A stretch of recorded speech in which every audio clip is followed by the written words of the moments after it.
Here, Julio is going to perform a warm-up focused on his legs, preparing him for a lower body training session. The first movement is single leg deadlifts, which is focused on the hamstrings. Remember to take your time with this movement. If you feel a lot of tightness into your hamstrings, don't force it at the bottom, just take your time. And with each rep, you should be able to reach a little bit further.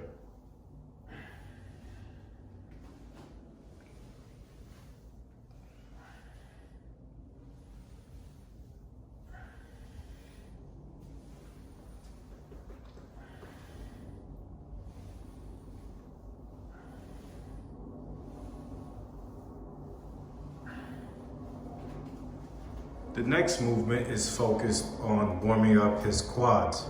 This is called dynamic beast. He's going to go into a all fours position, knees under the hips, hands right under the shoulders.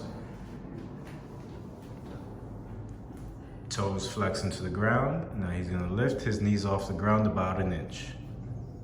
Here he's going to bring his butt all the way back down towards his ankles, stretching out his quads and all the way up. He'll be using his quads in order to get back to the starting position.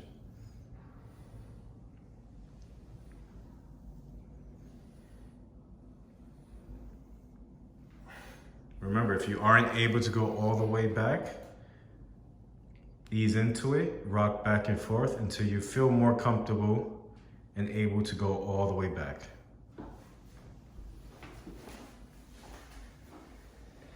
Since he's warmed up now, he can go into more of a stretching exercise. Next movement is the runner's lunge with T-spine rotations. So this movement is focused on the hip flexors and thoracic mobility. So it's important to take your time, feel the rotation through your back and your shoulders and your chest.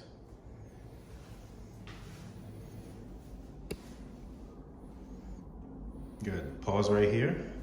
Also remember to allow your knee to come outward so that your hip opens up as you rotate.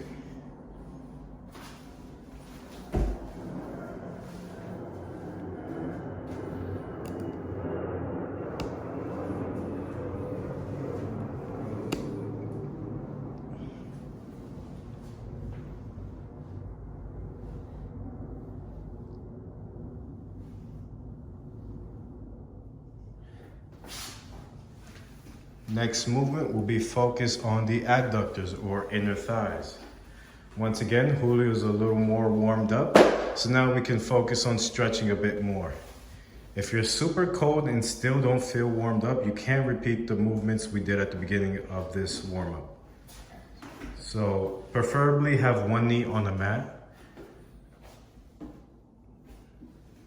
It's more comfortable this way, and then bring one leg off to the side. Here, Julio should feel a stretch in his right inner thighs.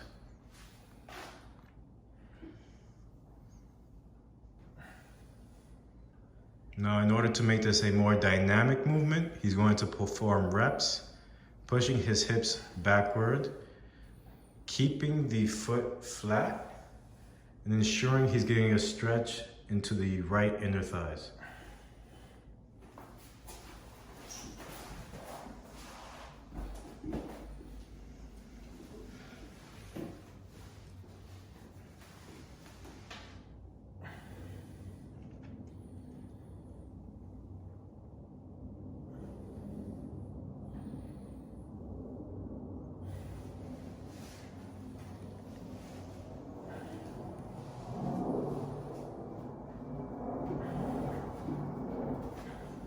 Now to finish up our leg warm-up, we're going to do calf raises. Here you can go onto a staircase or just do it at a flat surface.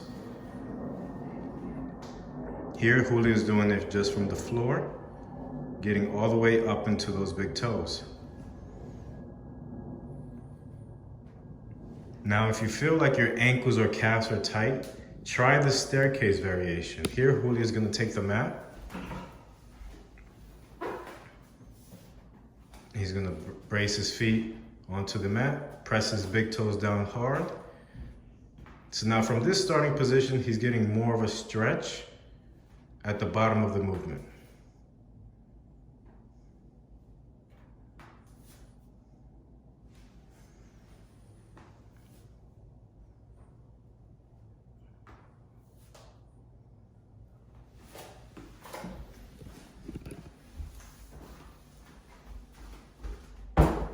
Now that Julio's legs are warmed up, we're going to focus on his core.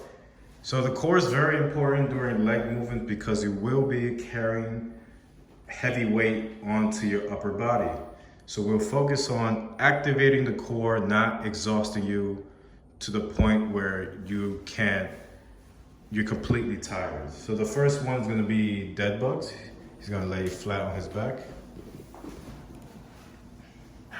Very simple but effective movement here. So you already noticed from the start, his rib cage is flared a bit. So from here, I want Julio to focus on pressing his rib cage down towards the ground. Good. So now he eliminated the rib cage flare. Now this results in him engaging his core and his back being completely flat. So now he's going to release the core engagement, let his rib cage flare. And now you see I'm able to reach my hand all the way inward. So do that again, brace. Now from here, this is your starting position. If you aren't able to do this, I will practice with a towel onto your back. Where you can do either a towel or a band. So you can place something through the middle of your back. Okay, Julio's gonna let his rib cage flare. And he's gonna pull out. You can see that he's able to pull the band out on both sides. Now practice the brace, core on, now try pulling the band. Good, so this tells you if you're doing it right or wrong. So now that Julio has his core active, we can go into the dead bug exercise. So now both arms are up straight. He's gonna bend both knees at 90 degrees. And he's gonna drop his knees just a bit. So just bring him a little bit lower. Yep, right there, good. So now he should really notice his core working from here, and he should brace a little bit harder in order to prevent that lower back arch. So let's see if he can maintain that. Good. Now from here, he's gonna bring his knees back up. And now I'm going to perform the dead bug exercise. So his right arm is gonna go backward towards the wall, while his left leg is extended all the way out.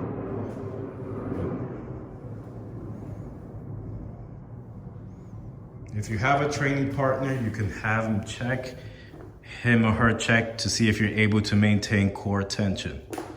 If you aren't able to do so, you aren't ready for this exercise, and you might just have to hold your legs straight on the floor in the variation we first started with. So what you can do is just have your legs on the ground and just have someone brace from here, pulling against the towel or the band. And you just have to practice getting your core tighter for at least 30 to 60 seconds. Then from there, once you're able to progress, you'll bring your legs up and then go into the movement.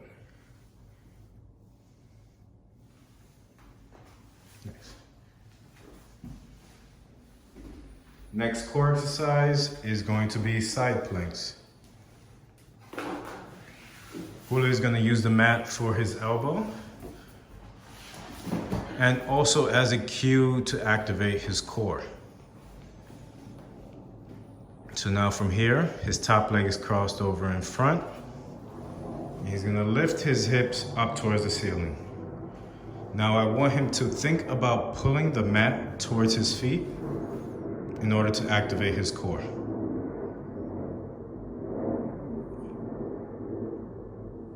And relax, let's do the other side. So from this angle, we'll see the core activation, core and lat activation. Good, hold, lift the hips up towards the ceiling. Now pull that mat towards your feet. Good, relax. So just stack the joints. Most people, they just go into the side plank where they just lift and put all the pressure into the shoulder. I want you to include the lat into the exercise. So push and think about pulling that mat towards your feet.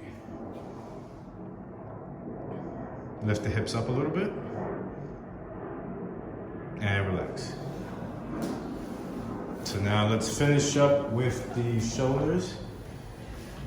So once again, even though this is going to be a lower body training session, you want your shoulders and upper back active because you will be holding heavy weight either in front of you or on your back. So he's going to do up and overs or shoulder dislocators.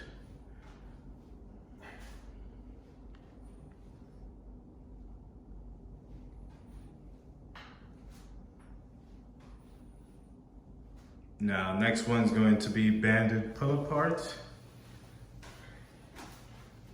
He's going to bring his hands a bit closer to get more tension. Now, this one's more isolating his upper back, the traps and rhomboids.